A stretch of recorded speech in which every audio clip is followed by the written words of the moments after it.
Let's talk. Giles Brown.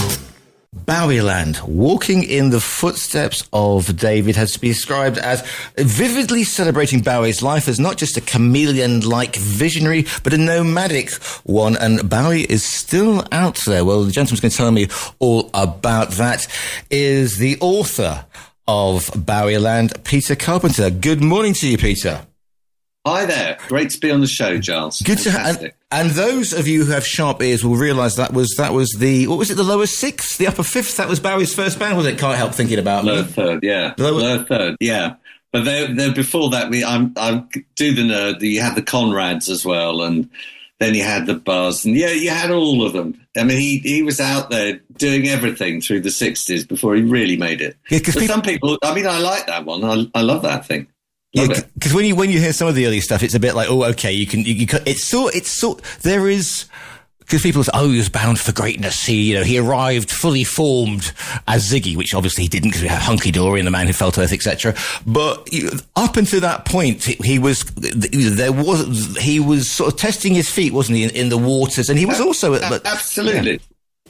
Absolutely. I mean, I think he was a great sort of stealer of ideas. I mean, he was a shape changer, and he could be a mod, he could be a hippie, he could be somebody dressed like Syd Barrett from Pink Floyd, and in fact sound like Syd Barrett at certain points.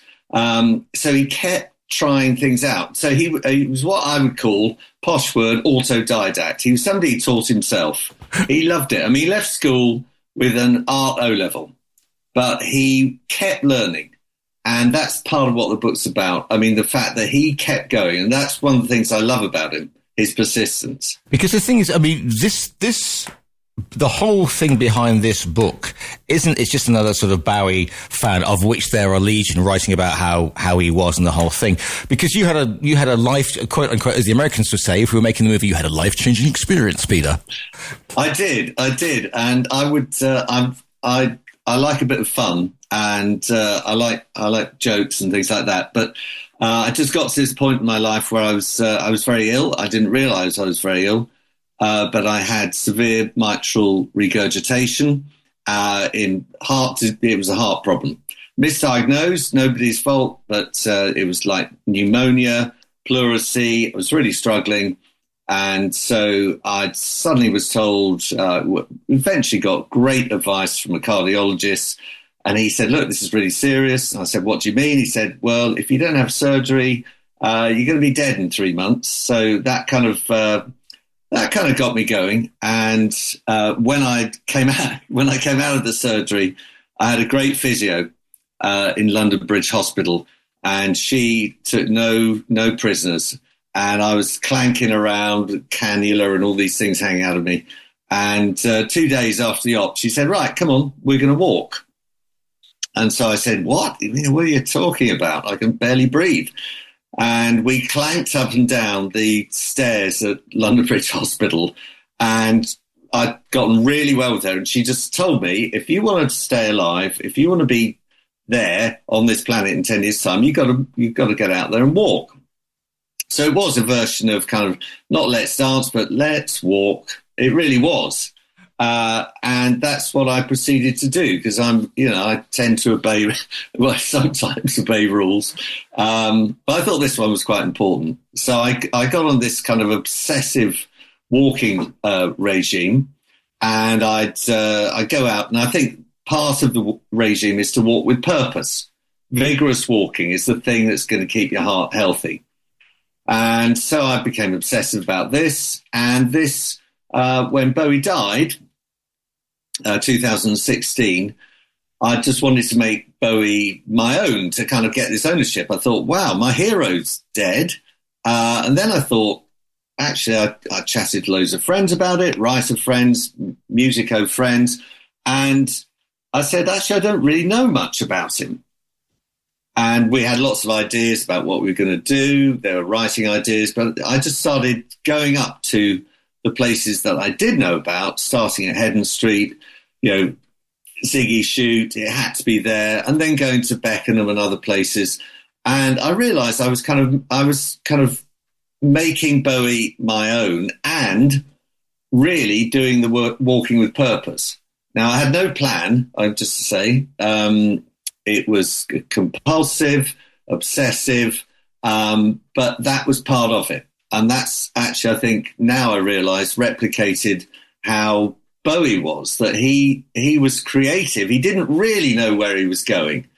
He got there. And I'm not saying I found him, because I think he's elusive. I think he's still out there.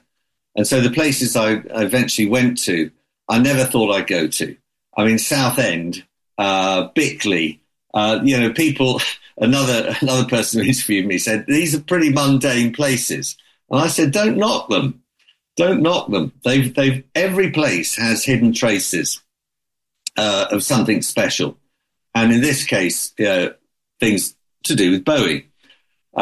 So Bromley, for example, this is the Bowie thing that you've just been talking about as well. We've been having a chat. Everybody has a story about Bowie. And I mentioned that I was doing this to somebody, a student of mine, who's actually quite a famous actor, but I can't name him. And he said, oh, that's amazing. He said, my mum was in the same class as Bowie at Burnt Ash Primary School in Bromley. And I said, you're kidding. He said, no, there's a really famous picture of them together. So from that, I went and interviewed Barbara Hemmings, and she indeed was in the same class with Edith Baldry was their teacher, nicknamed the Bulldozer, but actually quite a benign influence in his life. And she got on okay with him. And she told me all about Bowie. And one of the things that people, I didn't know this, that he was ambidextrous and he wrote left-handed. But in 1957, due to the kind of schooling that was then out there, he was forced to write right-handed. And terrible experience for this kid. And he wrote about it. I found out about this. He said it was the most miserable year in his life. So it wasn't all freedom of movement. He had a great headmaster who was into for then, experimental teaching, things like dance and movement. And he loved it. But he was in the football team. He got on with people. And that's the other thing about him. Last thing about that, if you really go down and mine deep when you go to these places, you discover all sorts of things. And of course, other people who knew him. And he was gregarious because he was what he puts on the cover of Hunky Dory. He was the actor. He projected. He was brilliant at projecting. And in all those interviews with Dick Cavett in '74, Russell Harty, they say, "Oh, it's David Bowie. He's a rock star," and he says, "No, I'm not. I'm an actor." And that's what I think is fascinating about him. And in the Dick Cavett interview, this is dark days in some ways. 74, he's on the West Coast. He's not exactly the best place in the world, is he? I mean, His addiction was evident in the interview. And, the cocaine years, which extended, as I discovered, far longer than I thought. So there's this interview, and Dick Cavett's talking to him, and the show is just, as you'll know, it's just amazing because you get him performing some of those wonderful things from, that you get on Young Americans. I love all that stuff. The Plastic Soul stuff is just wonderful. But Cavett says, well, how do you write? And Bowie says, I travel. And that, I was doing this research. I thought, he's a nomad. He wandered the earth. He famously said that he didn't have an office. He just had a packed suitcase in a room. And I love that idea, and I've followed that really. Yeah. In terms of the book. Because, I mean, if you look at it, this whole thing, this sort of mundane thing of growing up in the hinterlands outside London. But if you look at the way that he writes, some of the stuff he writes, I've got 2 points on this one. Is one that he goes back to some of this stuff. There are little markings, there are little clues in or little subtle throwbacks to that in a way, because they've all, remember, this is 50s and early 60s, so it's still being marked by the war, but in the way that Pink Floyd will have a bleeding great Spitfire coming out going, on their stuff, or the Townsend will do Tommy, and all about his father, and obviously, Waters is scarred by the death of his father in Italy during the whole thing. Barry does it, but something more subtle, with a much greater subtlety than going, look, here's a Nazi, it's, and that's right. And so he can tweak into that and also go back to, Hunky Dory is a great album, because, there's always that musical, that sort of chirpy, chappy, almost Formby-esque way of writing it. Absolutely. No, absolutely. Music Hall is that. And if getting onto Hunky Dory, I think it's a wonderful album because it's alluding to all of these sources. You've got Song for Bob Dylan. He loved Bob Dylan, and apparently he could do great impersonations of Dylan, kind of, yeah, man, hey. And he'd wander around doing Dylan. And I think if you look carefully at the song like Changes, it's really influenced in its lyrics by times they are a-changing. Guess what? But it's very subtle, as you say. So he was one of the points I make in the book is, as you've just made, he was a great assimilator. He nicked people's ideas. Somebody said he's like the Artful Dodger. Yeah, he is. But he's also like in Great Expectations. He's like Pip. He goes from innocence to experience. And that comes out directly in a song like Buddha of Suburbia, which I'd mark as a great return to form. I think it's just a wonderful thing. And that's nothing about the book. I'm not reverential in that way that some of the people I really admire who write about Bowie actually are. I think he had some real dips. He knew that. Yeah, he knew it. He was desperate. Write me a hit and you get Let's Dance, that album. He got lost himself. But getting back to what you were saying, he was subtle. He was literary. He was learned without being snotty and supercilious or know it all. Also, the thing is, he said I travel, and if you look at the writing of something like Queen Bitch or any of those, if you travel, you observe. If I was to go to your hometown, I would see things that you don't because you see them every day. So he's writing wherever he goes, be it LA, be it, Berlin, wherever he is, he writes as I'm up on the 11th floor and I'm watching the cruisers below. He's writing as somebody, as a traveller, because he's got his suitcase, and so he can make those observations. And on your travels, Peter, you must have made the same thing. So what people think are mundane, you're going in and going, oh wow, I can get that now. Yeah. Oh, absolutely. That is a key point you've just made, that he's the traveller. So, and he's fascinated by that when he's there in Berlin with Iggy. Their time there is extraordinary. The productivity, despite the kind of, the lifestyle.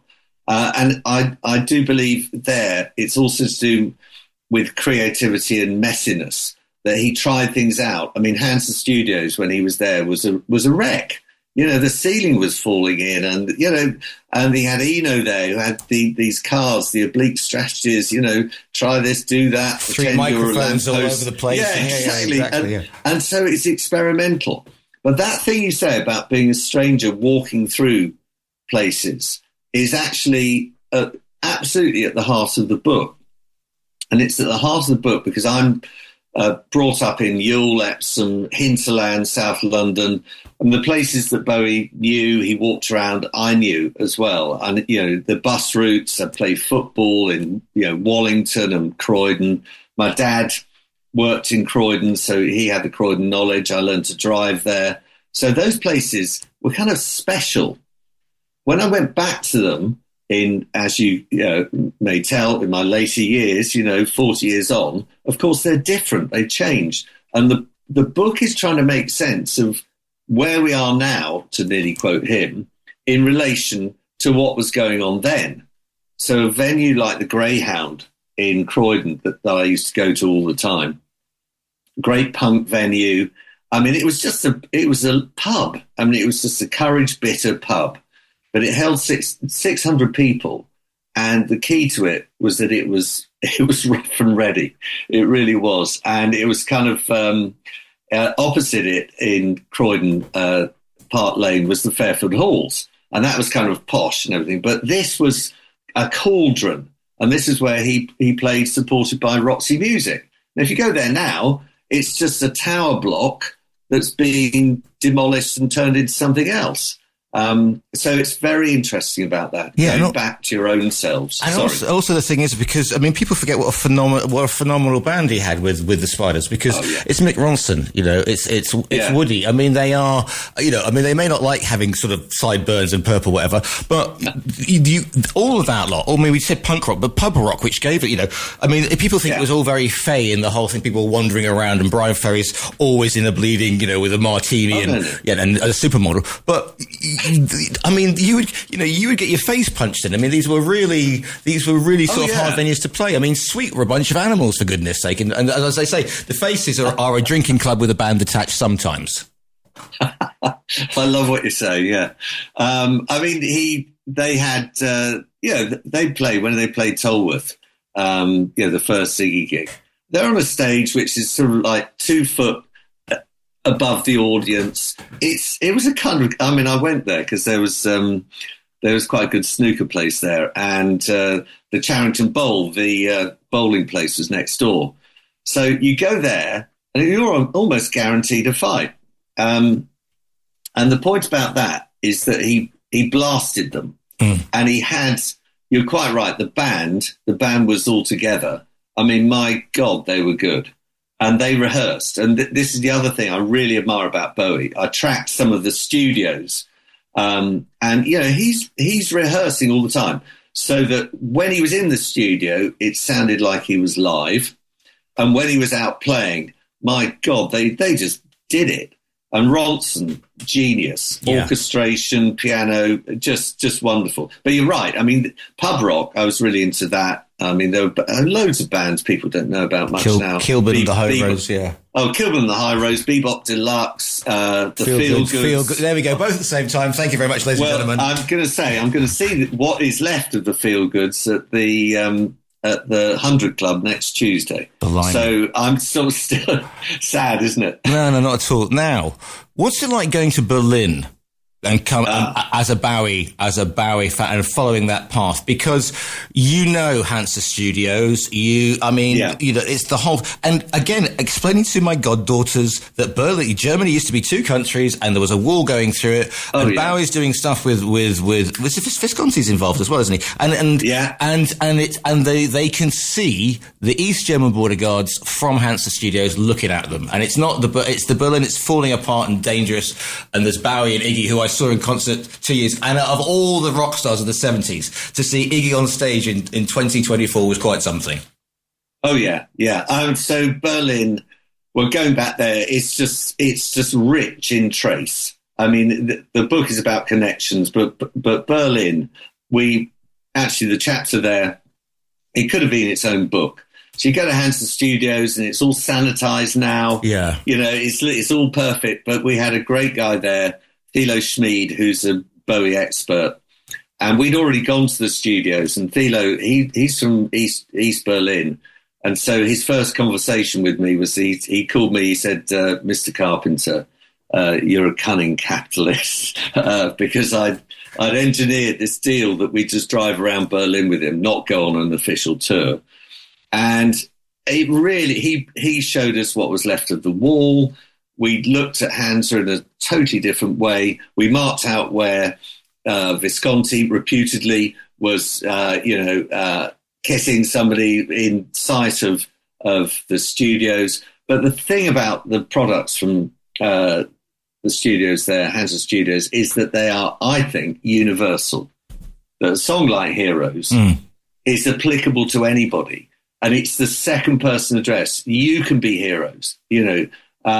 And it's brilliantly cadenced. I wish I could swim. You know, it's that repetition is so lyrical. And so he makes a song about heroism, doesn't matter where it comes from, that everybody can believe in. And that's the weepy one, like Live Aid. Yeah. I mean, that was just amazing. A friend I had she was really into Bowie, sadly no longer with us. I said she was nearing the end, and I said, what was the best day of your life? She said, actually, it was seeing Bowie at Live Aid. So it was amazing. The thing is with Heroes is the fact that it's a standout track from the album. Although I do love Joe the Lion, and Blackout is Blackout Live is a belter. That gets me. I want that in my bed, in my bathroom when I open the door, because that is just, and